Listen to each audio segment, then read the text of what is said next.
ফ্রান্সের রাজধানী প্যারিসে বাংলাদেশের জন্য এক গর্বের মুহূর্ত তৈরি করেছেন প্রখ্যাত আলোকচিত্রী ফরিদা আহমেদ রনি। সম্প্রতি প্যারিস সিটি হলে এক বিশেষ অনুষ্ঠানে প্যারিসের সিটি মেয়র এমানুয়েল গ্রেগিয়ার আনুষ্ঠানিকভাবে তার বহুল প্রশংসিত ফটোবুক ইমেজ অফ প্যারিস গ্রহণ করেন এবং তার কাজের ভূয়সী প্রশংসা করেন।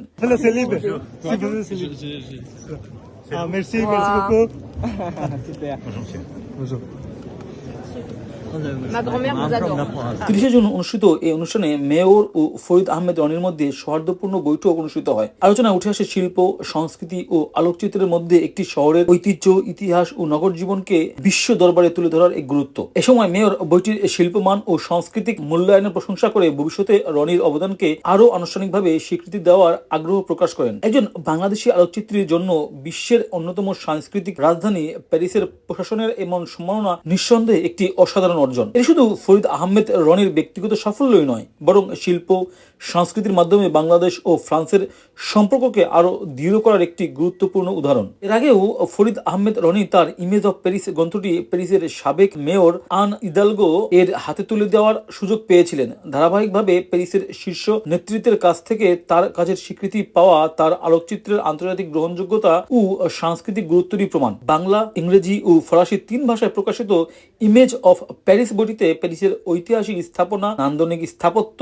শিল্প, ঐতিহ্য এবং প্রাণবন্ত নগর জীবনকে অনন্য আলোকচিত্রে তুলে ধরা হয়েছে। প্যারিসে বসবাসকারী ফটোগ্রাফার ফরিদ আহমেদ রনির সাম্প্রতিক 100 ছবি নিয়ে প্যারিসের যে মনুমেন্ট আছে সেগুলো নিয়ে যে একটা অ্যালবাম বেরিয়েছে, এটা একটা বিস্ময়কর ব্যাপার।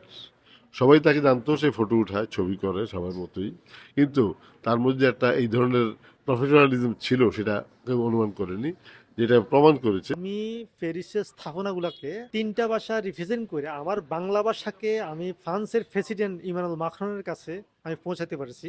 শুধুমাত্র আমি প্যারিসের ছবি বা প্যারিসের স্থাপনাগুলা ওনার কাছে পৌঁছাই আমি গর্ববোধ করি নেই, তেমনি পাশাপাশি আমার বাংলা ভাষা তার কাছে আমি পৌঁছেছে, সেটা নিয়ে আমি সবচেয়ে গর্ববোধ করি যে আমার বাংলা ভাষাটা ফ্রান্সের প্রেসিডেন্টের হাতে গিয়েছে। ফরিদ আহমেদ রনির প্যারিসের ছবি এটি একটি দুর্লভ প্রকাশনায় আমি বলবো, কারণ আমার ধারণা যে একটা বইয়ের কন্টেন্ট একই সঙ্গে 3 ভাষায় এই প্রথম অনুদিত হয়েছে, বাংলা, ইংরেজি এবং ফরাসি ভাষায়। এবং এইটা শুধু ছবির বই না, এই প্যারিসকে বলা হয় শিল্পের তীর্থস্থান। আলোকচিত্র, ইতিহাস ও সংস্কৃতির সমন্বয়ে বইটির পাঠকদের সামনে প্যারিসকে নতুনভাবে আবিষ্কারের এক অনন্য সুযোগ তৈরি করে দিয়েছে। বাংলাদেশের একজন আলোকচিত্রের এই আন্তর্জাতিক স্বীকৃতি বিশ্বমঞ্চে বাংলাদেশের সৃজনশীলতা ও সাংস্কৃতিক সক্ষমতার উজ্জ্বল দৃষ্টান্ত হিসেবে বিবেচিত হচ্ছে। ফ্রান্সের প্যারিস থেকে এমডি দুলাল মিয়া, ল্যাটিন বাংলা।